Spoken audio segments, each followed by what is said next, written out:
Bueno, como les iba a explicar en un video, iba a explicar en clase cómo era el funcionamiento en un video, cómo era el funcionamiento del conversor push-pull. Habíamos visto en la clase el anterior conversor. Sí, lo vamos a repasar. Inversor, topologías de C. El circuito inversor genera una señal alterna de alta frecuencia a partir de una señal continua procedente de la primera etapa de filtrado. Al estudiar las diferentes configuraciones de inversor, será una unión en una etapa de transformación y rectificación posterior, al estar todas ellas íntimamente relacionadas.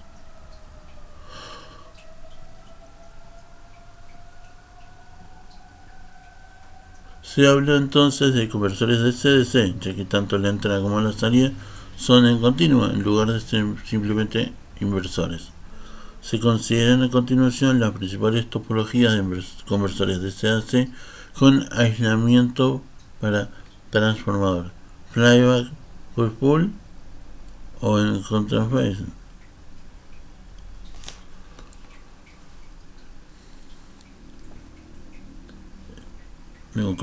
Contrafase de primer puente y de puente completo. Conversor flyback. En la figura 6.25 muestra el esquema de un conversor flyback. El transistor Q actúa como conmutador en este caso, cambiando entre las zonas de corte y saturación. Sí, son corte y saturación. Bien.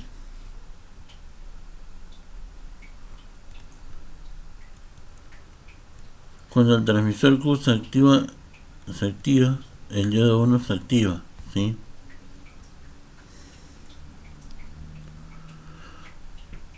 Se polariza inversamente teniendo en cuenta que las polaridades del transformador están invertidas, impidiendo el paso de la corriente. Al desactivarse Q1, la energía almacenada en los bobinados del transformador fluye por el camino atravesando el diodo polarizado ahora directamente. El voltaje medio de salida del inversor flyback rectificado viene dado por la saturación P sub 0 sobre B sub D igual a N sub 2 sobre N sub 1 por D dividido 1 menos D, donde D es el ciclo de trabajo de T on sobre T on más T off. Conversor push-pull. El esquema de un conversor push-pull aparece en la figura 626. Al igual que en el caso anterior, las polaridades entre el primario y el secundario del transformador están invertidas. En este conversor existen dos transistores actuando como conmutadores y es importante recalcar que no deben estar en ningún caso activos los dos al mismo tiempo. Sí, están funcionando los dos transistores que están acá.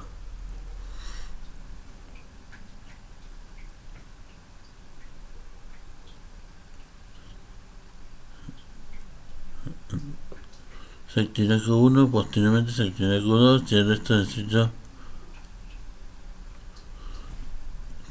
permanecerá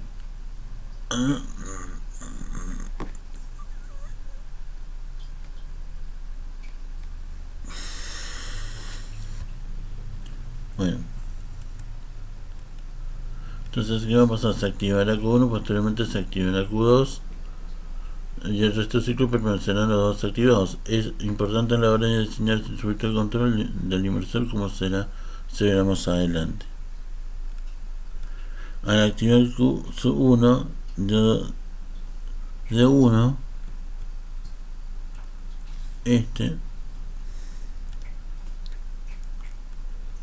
está polarizado directamente, y de 2, que está acá abajo, inversamente. Y la que activar el Q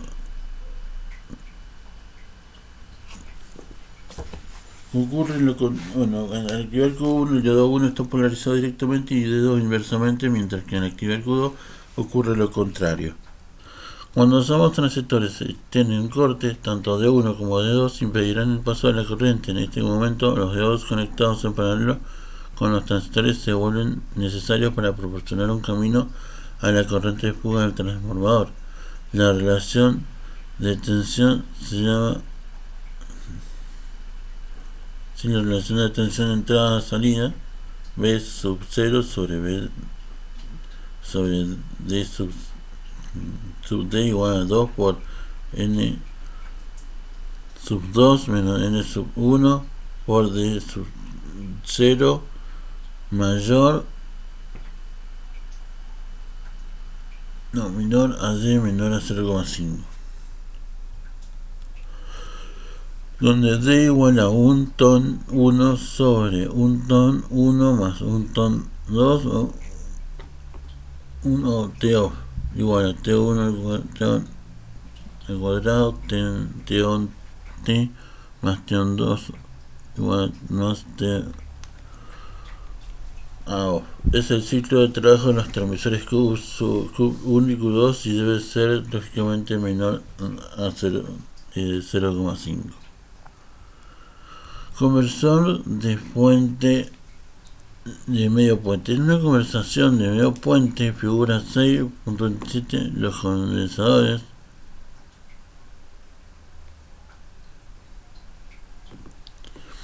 en una conversación de medio puente, figura 6.27, los condensadores C1 y C2 establecen un punto de tensión media entre 0 y la tensión de entrada MD, y los transmisores Q1 y Q2 se activan alternativamente igual que en el caso del conversor push-pull. Mientras que U1 está activo, BD2 aparece a través del primario del transformador y cuando se activa Q, un voltaje inverso de magnitud BD/2 desaparece a través de dicho primario. El voltaje promedio de salida viene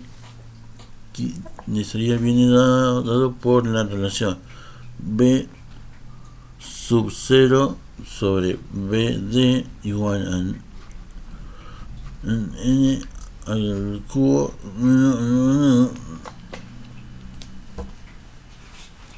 básicamente sería eso. Después tenemos el conversor de puente completo.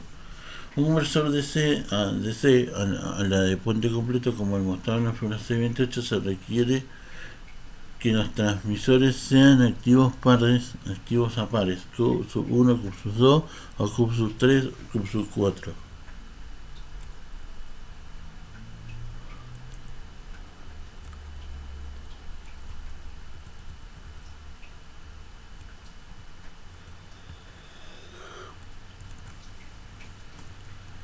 Cuando Q1 y Q2 estén activos, el voltaje en el primario BD, mientras que si Q3 y Q4 están activos, aparecerán en el voltaje inverso, menos del voltaje promedio. Si Q1 si están activos, Q1 y Q2, el voltaje es el, mientras que Q sub 1 menos de tensión, mientras que si Q3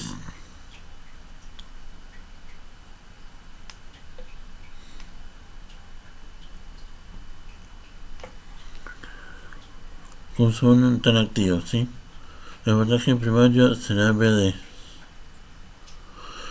mientras que Q3 y 4 están activos, aparecerá en un voltaje menos BD. El voltaje promedio será entonces B sub 0 sobre B sub D igual a 2 por N al cuadrado dividido N1 por D0 menor a D0, y este es menor a D0, D es menor a 0,5, es mayor.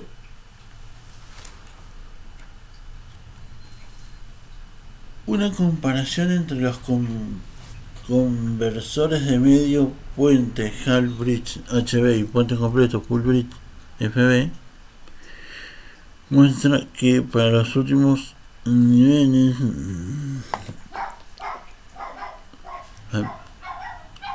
muestra que para los mismos niveles de tensión de entrada y salida requieren la siguiente relación entre las vueltas de los transformadores.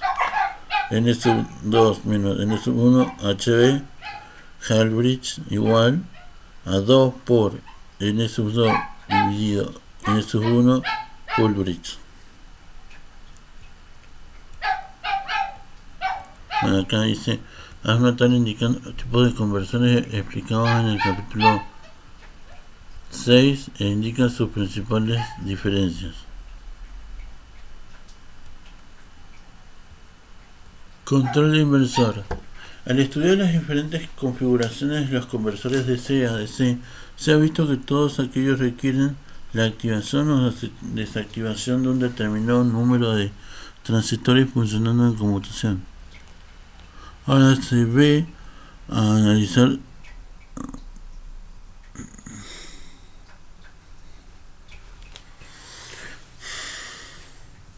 se ha visto que en el apartado anterior que todas las relaciones entrada-salida de los conversores DC dependen del ciclo de trabajo.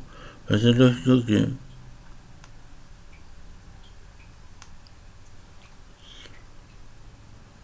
se ha visto en el apartado anterior que todas las relaciones de entrada y salida de los conversores DC dependen del ciclo de trabajo. Parece lógico, por tanto, utilizar este ciclo de trabajo, relaciones de trabajo.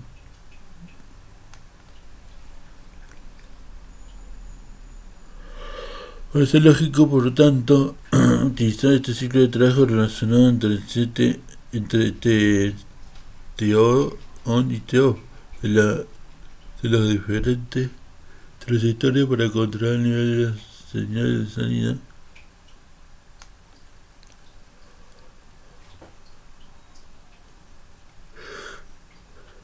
El señal de salida y corregirlo respecto a las variaciones debidas a distintos consumos de intensidad de carga. Así se vuelve innecesario el uso de un regulador en este tipo de puentes.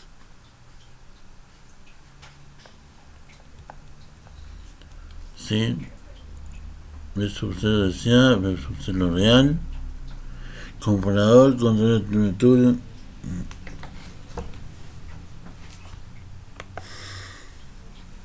Comparador, control de conmutación, onda periódica.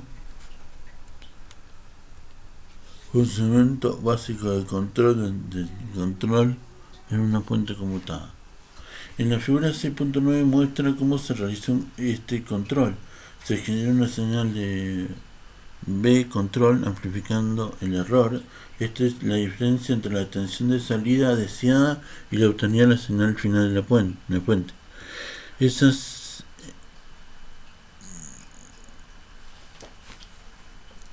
señal tenía al final de la serie la figura muestra cómo se muestra el control, se genera una señal del control amplificando el error en la tensión de salida y la obtenía al final de la puente. Eso ya lo habíamos visto. Esa señal de error se compara con una onda periódica de tipo de cierre que esta señal de error se compara con una onda periódica de tipo diente de cierre que se genera un oscilador interior al circuito de control. Cuando la señal de control está por encima de la periódica de referencia, se mandarán las señales de control de conmutación a los transistores correspondientes al tiempo T-on, y cuando esté por debajo de se invertirá las correspondientes a T-off. De este modo, un desvío en la tensión de salida respecto a la deseada provocará una variación en la señal de control que a su vez provocará un cambio en relación T-on barra T-off, ciclo de trabajo, corrigiendo al nivel de salida corrigiendo el nivel de salida del inversor y en última instancia el de la fuente completa.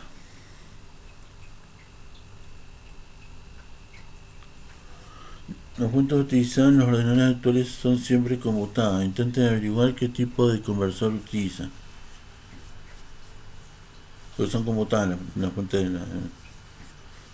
Se pueden obtener, habías dicho que eran lineales, bueno, las actuales son conmutadas. Se puede obtener una fuente desechada de Small y trata de identificar cada elemento del sistema, ¿sí? Vamos a ver eso. Bueno, nos vemos el jueves.